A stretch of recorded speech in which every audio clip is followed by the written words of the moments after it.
Bona tarda a tothom.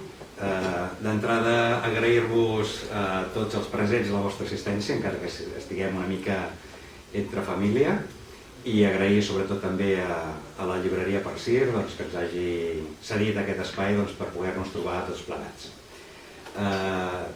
Bé, ja m'han presentat, el meu nom és Xavi Jiménez Prunera, o Xavi J. Prunera, i bé, suposo que estic aquí com a impulsor, promotor o dinamitzador de la idea d'aquest compendi de grandes temes del cine negro que us hem vingut a presentar.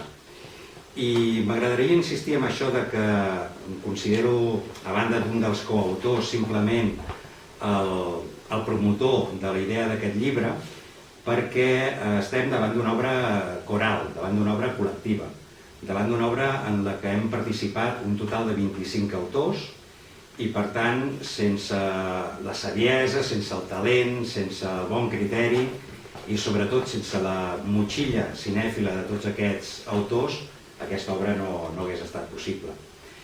Però ja que estem en plena ronda de reconeixements, m'agradaria començar amb el meu equip de coordinadors, amb el Quim Casals, amb el Cinto Amat i amb el Lluís Nassarre. Avui, d'aquests quatre membres d'aquest equip de coordinadors, ens en falten dos, que no han pogut venir per motius de feina, però bé, espero que el Lluís i jo puguem defensar el pavelló.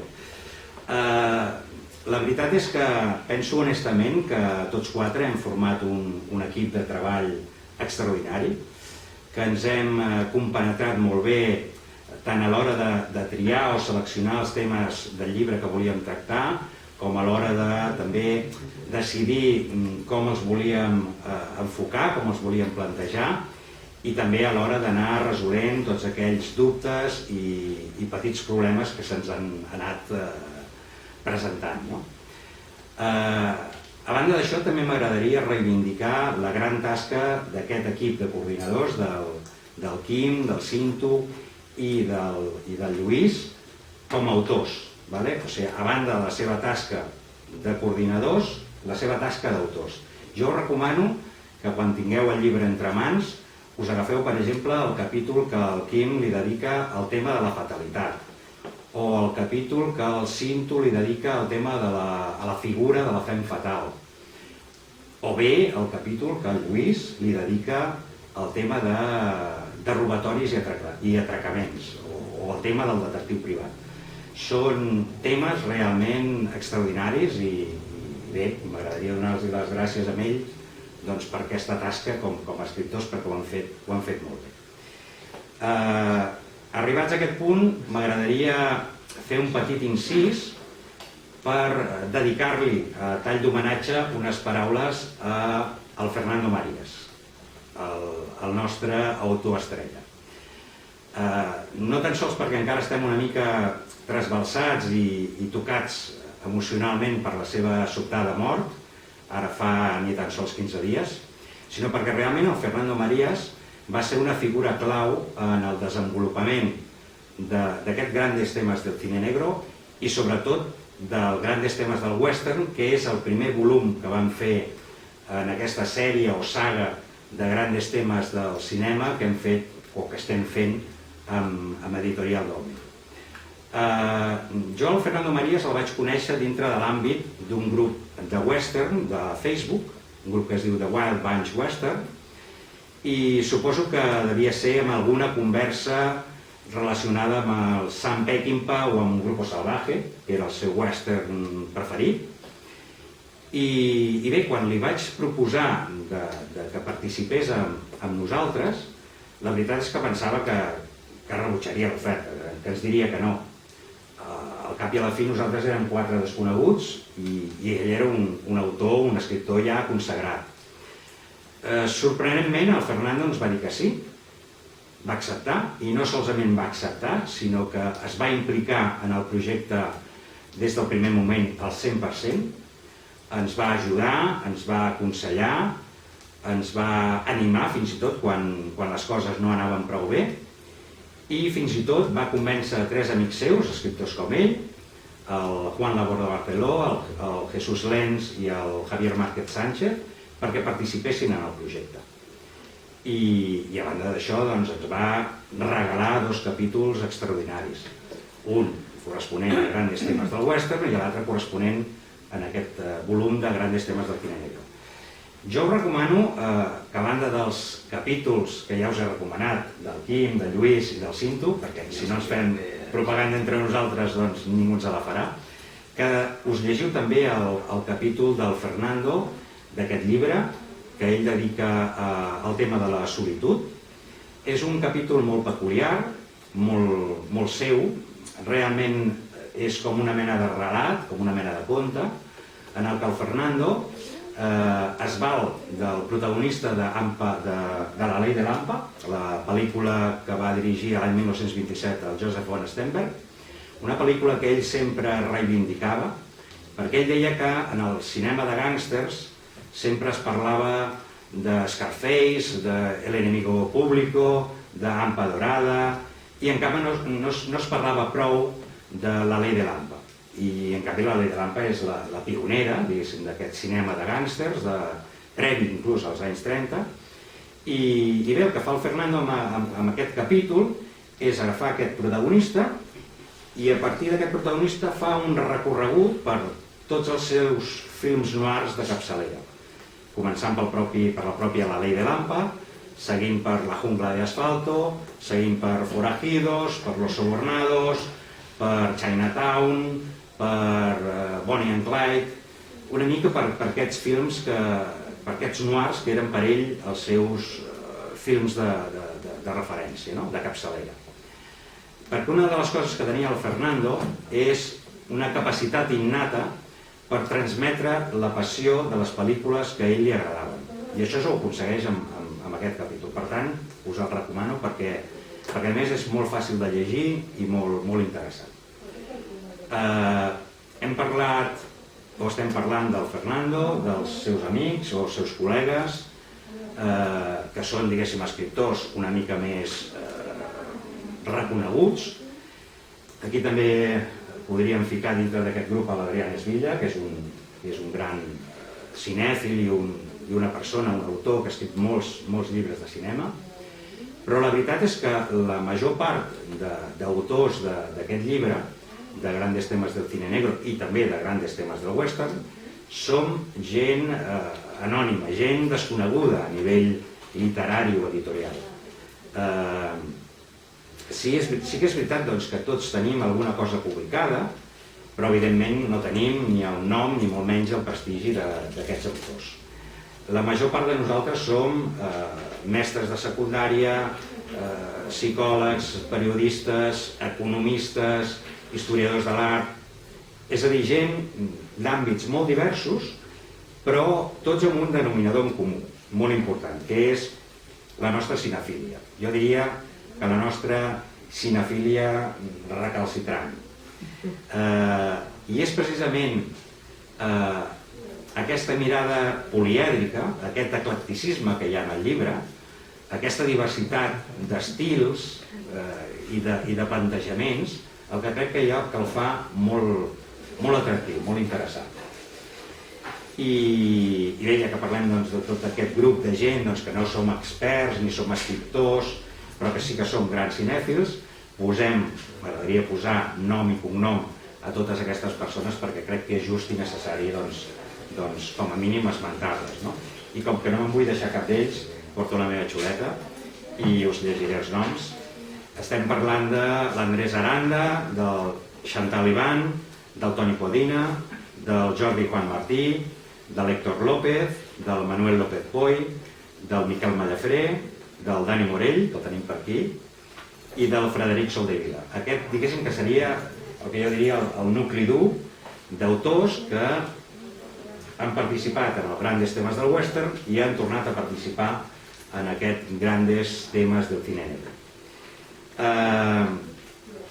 Però si em permeteu el símil futbolístic, en aquests Grandes temes del cine negro hem fet fitxatges, o sigui, hem incorporat aquesta nòmina d'autors que ja eren fixos, diguéssim, en els Grandes temes del western, hem incorporat més autors que potser no tenen el renom d'aquests que parlàvem al principi, però que han fet que aquest segon volum tingui fins i tot un nivell qualitatiu superior. És a dir, som més autors i al mateix temps crec que el llibre encara està més polit, més treballat i ofereix aquesta mirada polièdrica encara més pronunciada.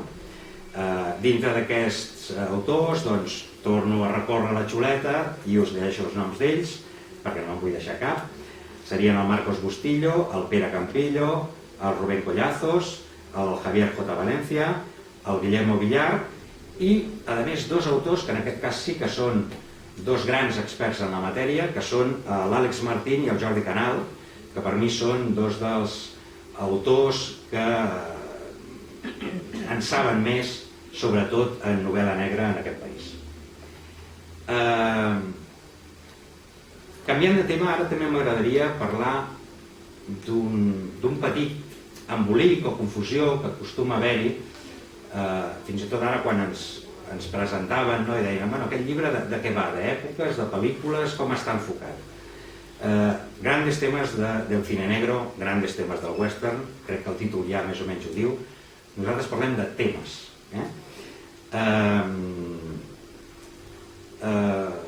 Aquests temes, el que hem fet nosaltres és agafar tot un seguit de temes i ordenar-los alfabèticament.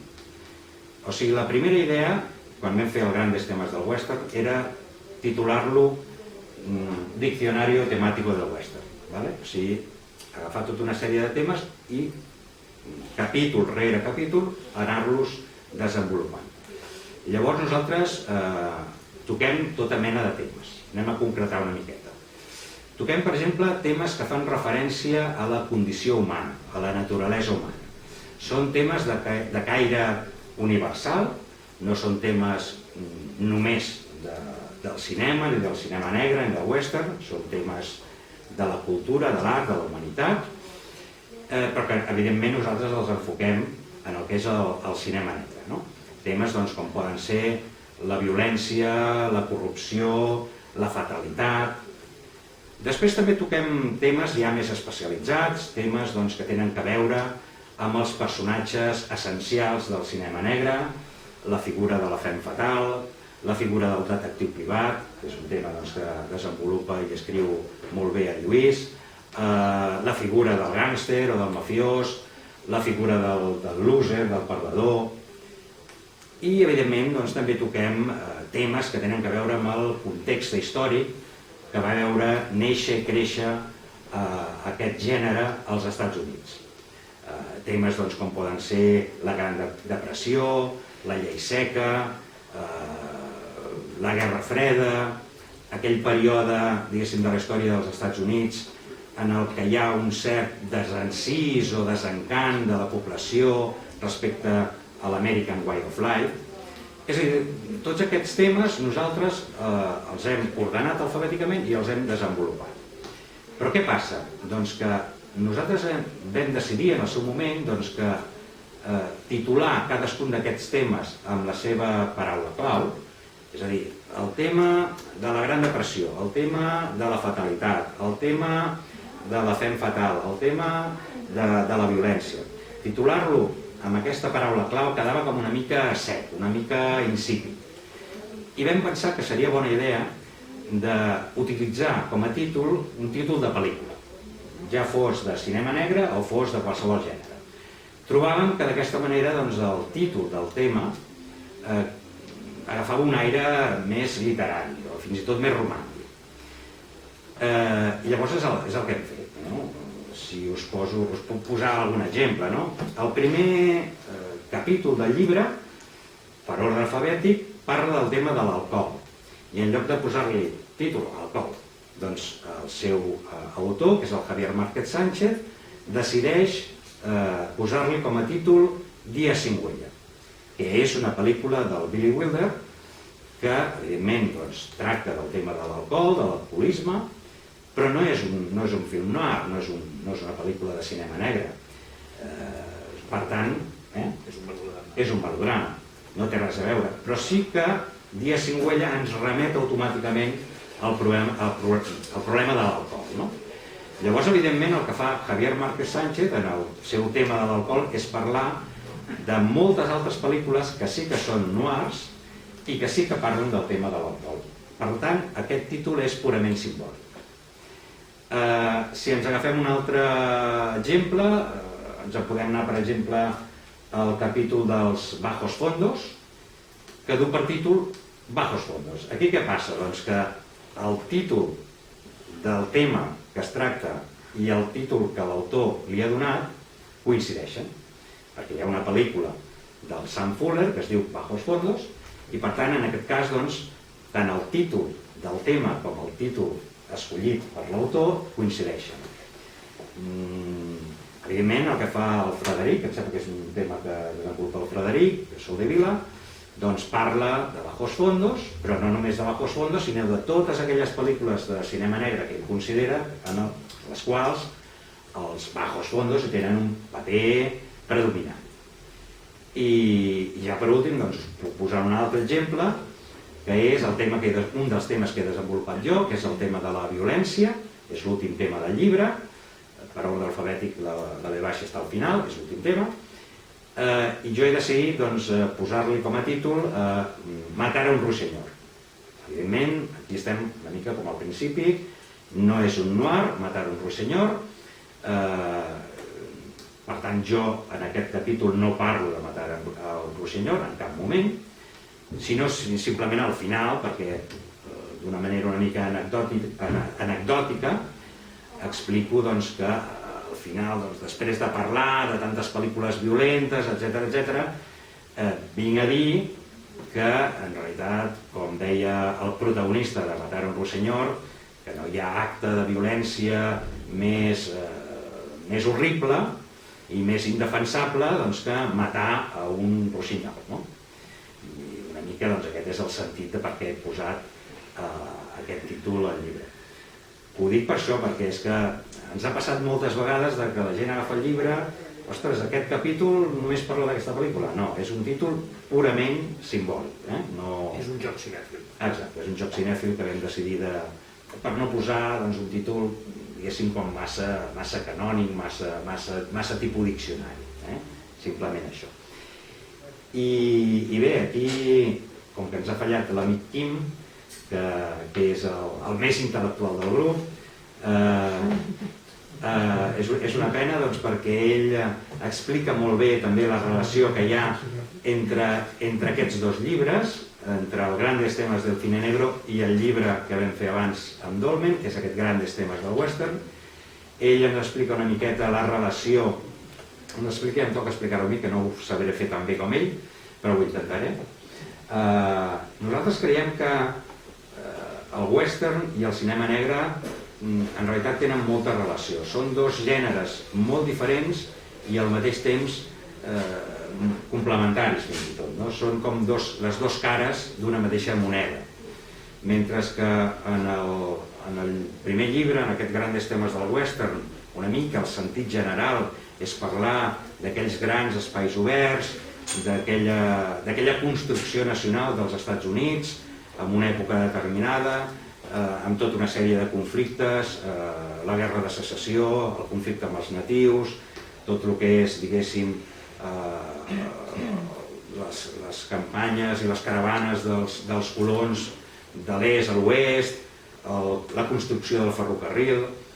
En aquest llibre, en aquest Grandes Temas del Cine Negro, vindria a ser tot el contrari. És a dir, allà on teníem grans espais oberts, molta llum natural, molta il·lusió posada. Un país per construir. Un país per construir. Aquí ens trobem ja un país que ja està construït i en el qual es reflexen unes altres coses. Les pel·lícules ja no succeeixen normalment en grans espais oberts, sinó que ja succeeixen en ciutats, normalment a la nit, i els problemes que hi ha són molt diferents. Hi ha un gran desencant, un gran desencís, ens trobem amb violència, ens trobem amb assassinats, ens trobem amb molta corrupció. És a dir, el que dèiem al principi, les dues cares... Els grans horitzons s'han convertit en carrerons plens de llums i d'ombres. Exacte. I bé, una mica és això el que us volia explicar, de la relació que hi ha entre aquests dos volums, perquè bé, els autors, la gran majoria som els mateixos, i una de les coses que em va sorprendre quan vam tirar endavant aquest segon projecte, el del cinema negre, és que jo pensava que molts dels autors del primer volum, com a especialistes o com a grans amants del western, potser amb aquest gènere rebutjarien l'oferta, i la veritat és que no, la veritat és que tots ens van dir que sí, és a dir, que això demostra que la gran majoria d'aquests autors, més que especialistes o fanàtics, diguéssim, del western, són en realitat cinèfils, com tots nosaltres, que ens agrada una mica tot plegat, i que a més que aquesta relació entre aquests dos gèneres era molt interessant. En fi, a mi se m'ha acabat una mica la benzina. Aquí falta una mica tot el que havia d'explicar el Quim, el que havia d'explicar el Cinto. Per tant, li passo la pilota a l'amic Lluís perquè us expliqui una mica el que ha escrit o el que ell cregui convenient. Principalment és quan el Xavi un dia d'octubre de l'any abans de la pandèmia em va trucar, del 2018, em va trucar per telèfon i em va dir: estic preparant això.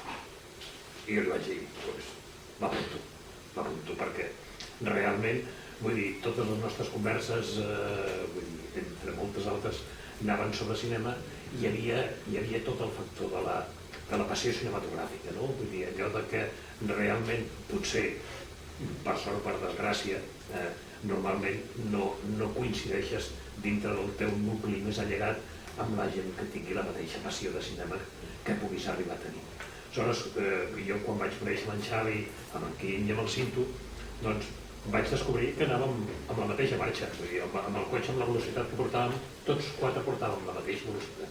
Hi havia aquella passió, aquella il·lusió i inclús aquella innocència d'embarcar-se en un projecte que nosaltres som profans en la matèria, no en teníem ni idea. Vull dir, el nostre és la frase que va fer el Xavi el seu dia: posar negre sobre blanc, aconseguir escriure, i aviam si a algú li agrada, i ens publiquen. Vam tenir una primera experiència amb una editorial que ens va sortir rara, que el Fernando ens va dir: no us en fieu, i al final el Fernando tenia raó, i quan li vam dir: Fernando, que por aquí no vamos, va dir: pues venga, a provar altra. I vam tenir la sort que a Dolmen li va agradar el projecte, i senyal és que no n'hem fet un, que n'hem fet dos de llibres, no? No sé si la criatura continuarà. De moment nosaltres en tenim moltes ganes. I és el que deia el Xavi. O sigui, som persones que no són professionals, no ens dediquem a això d'escriure. El nostre sou, la nostra nòmina, a final de mes, no ve per lo que puguis arribar a escriure. El que sí que ve és el peatge de les hores que li hagis de dedicar a casa i de dormir poc, perquè per fer un capítol com el meu del detectiu privat, doncs de pel·lícules n'he vist unes quantes, i encara que les hagi vist 300 vegades, encara que el meu fill em digui: papa, aquesta ja l'han vist 3 vegades, o ja te l'has posat 3 vegades, però doncs la tornes a veure. Vaig posar que potser als meus fills els animaria l'espurna de que em seguessin l'estela, però em sembla que no puc competir contra la PlayStation. Aleshores no. I bueno, el llibre és una mica el fruit d'una il·lusió, d'unes ganes de fer coses diferents, perquè si no és tot molt avorrit. I són persones que tenim referències cinèfiles, vull dir, ens basem en això. Vam començar amb el western perquè és el gènere que realment coincidíem tots quatre, que és el que ens apassiona, vull dir, que és l'inici. Vull dir, aviam, jo personalment el western jo n'he vist tota la vida, he vist westerns. Però amb el cine negre jo vaig començar que tenia 12 o 13 anys, i possiblement la idea del cine negre va venir a mi perquè vaig llegir alguna novel·la, que era El sueño eterno del Raymond Chandler, que va ser la que em va induir a començar a buscar novel·les i descobrir que aquelles novel·les tenien una translació cinematogràfica, començar a descobrir tot un univers, un món de mitges tintes, d'ombres, on la veritat ni està ni se l'espera, on tothom és desencantat, on els atracaments saps que aniran malament, però és que no t'importa que estigui malament. El que t'expliquen realment, per exemple, el Jim Houston a la jungla d'asfalto és aquell personatge. Saps que aquell tio acabarà malament, és que és igual. Però el romanticisme de la manera que acaba, aquell final, que pels que vagin a la pel·lícula no l'explicaré, que és la Ville, doncs és el que realment t'atrapa, aquell destí que no està escrit, perquè el destí, vull dir, només es fa servir per aquells que l'esmenen. I bueno, doncs el llibre és una aventura, una història d'amor, no d'odi, i vull dir, amb moltes ganes que us la llegiu i que sigueu crítics. Perquè aquí tothom té la seva opinió, tothom té, és com les mares, tothom té la seva. Sí.